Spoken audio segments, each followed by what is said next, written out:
एक ऐसा शख्स जिसने बिना किसी सुरक्षा के, बिना बुलेट प्रूफ जैकेट के अकेले ही निकलने का फैसला किया, जो सीधा उस जगह पहुंचा जहां जाने से बड़े बड़े जनरल तक कतराते थे।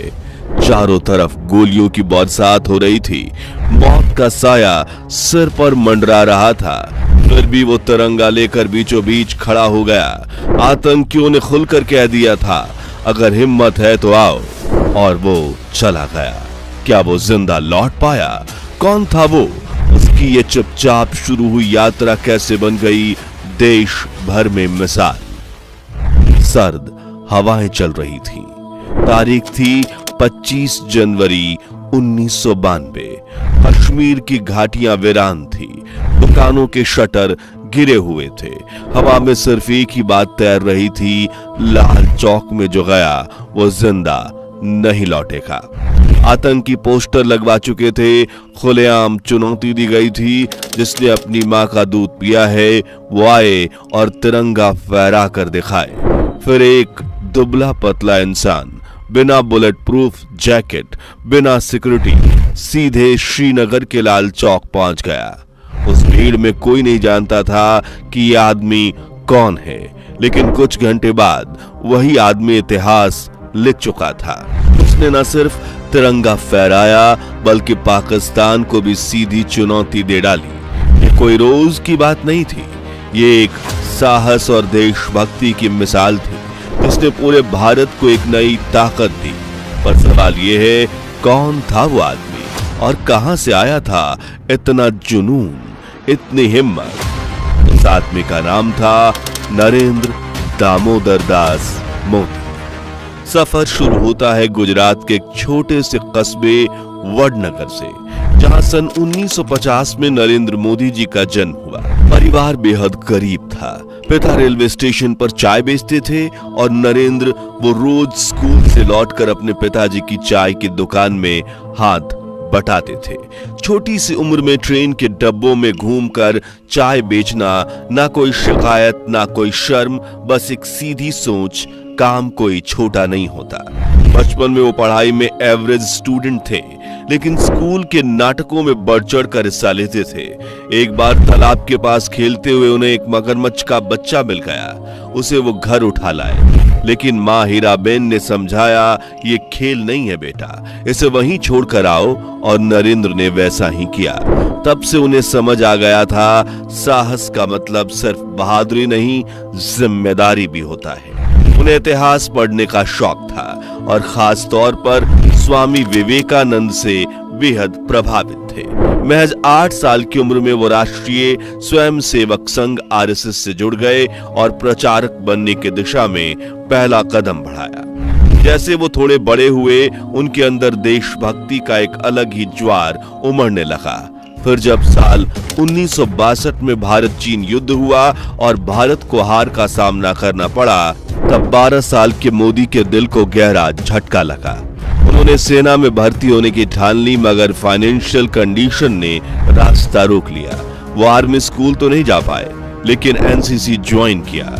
और जब साल 1965 में भारत पाक युद्ध हुआ, तो सैनिकों को खाना और चाय पहुंचाने का बीड़ा उन्होंने खुद उठाया।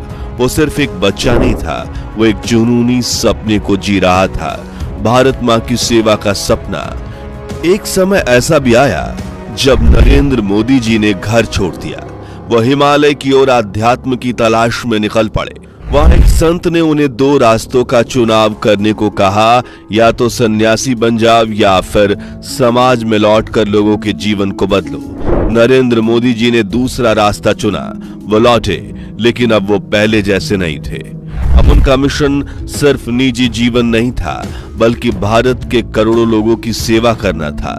राजनीतिक सफर की शुरुआत आरएसएस में प्रचारक बनने के बाद उन्होंने संगठन के हर काम में गहरी रुचि ली। झाड़ू लगाना हो, पोस्टर चिपकाना हो या घंटों पैदल चलना हो, नरेंद्र मोदी ने कभी खुद को बड़ा नहीं समझा। वो कहते हैं ना, जो जमीन से जुड़ता है वही सबसे ऊंचा उठता है। यही बात नरेंद्र मोदी पर एकदम सटीक बैठती है। साल 1985 में उन्हें भारतीय जनता पार्टी बीजेपी में भेजा गया। वहां उनकी संगठन क्षमता और रणनीतिक सोच सबको चौंका देती थी। साल 1990 में जब लाल कृष्ण आडवाणी ने सोमनाथ से अयोध्या तक रथ यात्रा निकाली तो उसका सारा प्रबंधन नरेंद्र मोदी के जिम्मे था। और फिर आया साल 1992, लाल चौक की चुनौती। देश में आतंकवाद चरम पर था, खासकर जम्मू कश्मीर में। आतंकियों ने ऐलान कर रखा था 26 जनवरी को अगर किसी में हिम्मत है तो आए, लाल चौक पर तिरंगा फहरा कर दिखाए। बीजेपी नेता मुरली मनोहर जोशी ने ऐलान किया कि वो तिरंगा फहराएंगे, लेकिन सवाल ये था कि वहां जाएगा कौन। तब नरेंद्र मोदी आगे आए, एक सामान्य कार्यकर्ता बिना किसी पद या पावर के। 2 दिन पहले उन्होंने आतंकवादियों को खुली चुनौती दी, 26 जनवरी को फैसला हो जाएगा कि किसने अपनी मां का दूध पिया है। 26 जनवरी को परसों, अब चंद घंटे बाकी हैं, लाल चौक में फैसला हो जाएगा किसने अपनी मां का दूध पिया। और फिर सबने देखा वो ऐतिहासिक पल, श्रीनगर के लाल चौक पर गोलियों की गूंज के बीच तिरंगा लहर रहा था और उसके नीचे नरेंद्र मोदी जी खड़े थे। आतंकियों ने रॉकेट लॉन्चर दागा, गोलियां चलाई, लेकिन तिरंगे की शान पर आज तक नहीं आई। देश के हर कोने में वो तस्वीर गूंजने लगी और एक नए नेता के जन्म की गूंज भी। लाल चौक की घटना के बाद मोदी जी को गुजरात बुला लिया गया। साल 2001 में जब वहां भूकंप से तबाही मची थी, तब केंद्र सरकार ने मोदी जी को गुजरात का मुख्यमंत्री नियुक्त किया। वो पहली बार कोई चुनाव लड़े, बिना मुख्यमंत्री बने, लेकिन अगले 13 साल तक उन्होंने 4 बार भारी बहुमत से जीत हासिल की। गुजरात में उन्होंने विकास का ऐसा मॉडल पेश किया जो देश भर में चर्चा का विषय बना। सड़कें, बिजली, उद्योग, कानून व्यवस्था, हर क्षेत्र में बदलाव दिखने लगा।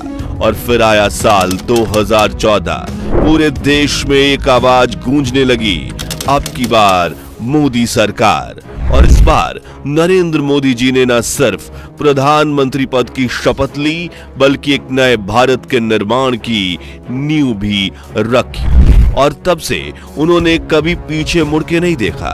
पिछले साल नरेंद्र मोदी जब जून 2024 में लगातार तीसरी बार भारत के प्रधानमंत्री बने, तो ये सिर्फ एक चुनावी जीत नहीं थी, बल्कि ये भारत की जनता का उनके नेतृत्व पर विश्वास और विकास की यात्रा का मजबूत संकेत था।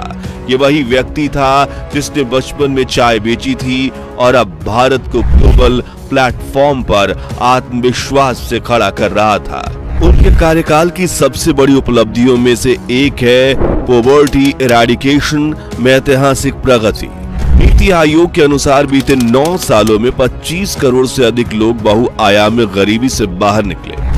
उज्ज्वला योजना से घर घर रसोई गैस पहुंची, आयुष्मान भारत से गरीबों को स्वास्थ्य सुरक्षा मिली और जनधन योजना ने बैंकिंग सेवाएं गांव-गांव तक पहुंचाई। प्रधानमंत्री गरीब कल्याण अन्न योजना ने करोड़ों गरीबों को मुफ्त राशन देकर महामारी काल में सहारा दिया। स्वास्थ्य क्षेत्र में बदलाव क्रांतिकारी रहे। आयुष्मान भारत के माध्यम से 50 करोड़ से अधिक लोगों को मुफ्त इलाज की सुविधा मिली। डिजिटल हेल्थ आईडी, टेलीमेडिसिन सेवाओं ने भारत को स्वास्थ्य तकनीक में नई ऊंचाइयों पर पहुंचाया। और अगर इंफ्रास्ट्रक्चर की बात करें तो भारत ने रेलवे का 100% इलेक्ट्रिफिकेशन पूरा किया। 54,000 किलोमीटर से ज्यादा राष्ट्रीय राजमार्ग बनाए और 148 हवाई अड्डे शुरू किए। 20 से अधिक शहरों में मेट्रो सेवाएं शुरू हुई और वंदे भारत ट्रेनों ने आधुनिकता की नई मिसाल पेश की। इतना ही नहीं, डिजिटल इंडिया ने भारत को दुनिया का सबसे बड़ा डिजिटल पेमेंट नेटवर्क बना दिया। यूपीआई से सब्जी वाला भी आज डिजिटल लेन देन कर रहा है। एजुकेशन सेक्टर में भी नई नेशनल एजुकेशन पॉलिसी लागू हुई और सैकड़ों नए संस्थान जैसे आईआईटी, मेडिकल कॉलेज देश भर में खोले गए। किसानों के लिए पीएम किसान सम्मान निधि योजना ने आर्थिक सुरक्षा दी तो सोलर एनर्जी और वाटर कंजर्वेशन ने पर्यावरण के प्रति जागरूकता बढ़ाई। और सबसे साहसी फैसला था जम्मू कश्मीर से आर्टिकल 370 और 35A को हटाना, जिससे जम्मू कश्मीर पूरी तरह से भारत के साथ जुड़ गया बिना किसी खास नियम या अलग कानून के। तो दोस्तों, ये थी उस चाय बेचने वाले बच्चे की कहानी जिसने खुद को तपाया, सीखा, लड़ा और अंत में भारत का सबसे बड़ा नेता बन गया। लेकिन एक सवाल आज भी उठता है, क्या देश को संवारने की जिम्मेदारी सिर्फ नेताओं की है या हमें भी इसके साथ में आगे बढ़ना होगा? अपना जवाब नीचे कमेंट करके जरूर बताइए और अगर आप हमारे चैनल पे नए हैं तो सब्सक्राइब करना बिल्कुल भी ना भूलें।